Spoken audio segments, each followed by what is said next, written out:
CEO अपनी 500 महिला कर्मचारियों में से एक पत्नी चुनना चाहते थे। अमीर परिवार में शादी करने के लिए युवा महिलाओं ने खुद को सजाने में बहुत मेहनत की, लेकिन सीईओ ने उन पर एक नजर भी नहीं डाली। इसके बजाय उन्होंने एक एक करके सभी से हाथ मिलाया। ये अजीब चयन प्रक्रिया केवल इसलिए थी क्योंकि सीईओ एक बीमारी से पीड़ित थे। जैसे ही वह किसी महिला को छूते, उनका पूरा शरीर भयानक रूप से खुजली करने लगता। एक ताओ पुजारी ने उन्हें बताया कि किसी ने उन पर प्रेम का श्राप डाला है। केवल उस व्यक्ति को ढूंढकर जिसने श्राप डाला था वह इसे तोड़ सकता था। ये सुनकर सीईओ गुस्से में आ गया। उसने तुरंत एक लड़की पर शक किया। 7 साल पहले उसने एक महिला से संयोगवश मुलाकात की थी, लेकिन उस दिन के बाद सीईओ ने उसे फिर कभी नहीं देखा। उसने कसम खाई कि वह इस महिला को ढूंढेगा।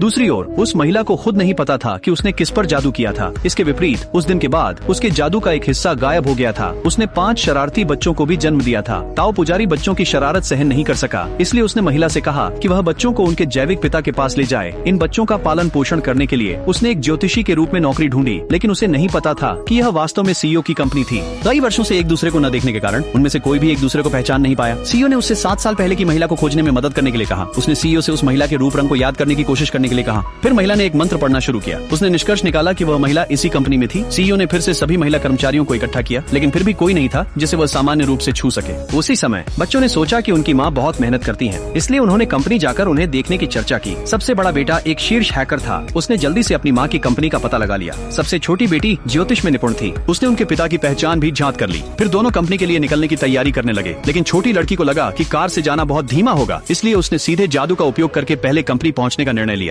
जब छोटी लड़की ने सीईओ को देखा तो वह तुरंत उनकी ओर दौड़ पड़ी। उसने सीईओ को गले लगाया और उन्हें पापा कहा। सीईओ को लगा कि उसने उन्हें किसी और के लिए गलत समझ लिया है, लेकिन उन्हें एक अजीब सी परिचित भावना भी हुई। यहाँ तक कि सहायक को भी लगा कि छोटी लड़की सीईओ की तरह दिखती है। सीईओ को बहुत अजीब लगा। जब उन्होंने छोटी लड़की को छुआ तो उनके पूरे शरीर में कोई खुजली नहीं हुई, इसलिए उन्होंने छोटी लड़की को अपने ऑफिस ले गए। उन्होंने छोटी लड़की के बाल लिए और अपने सहायक से डीएनए परीक्षण करने को कहा। जब परीक्षण के परिणाम आए तो सीईओ पूरी तरह से स्तब्ध रह गए।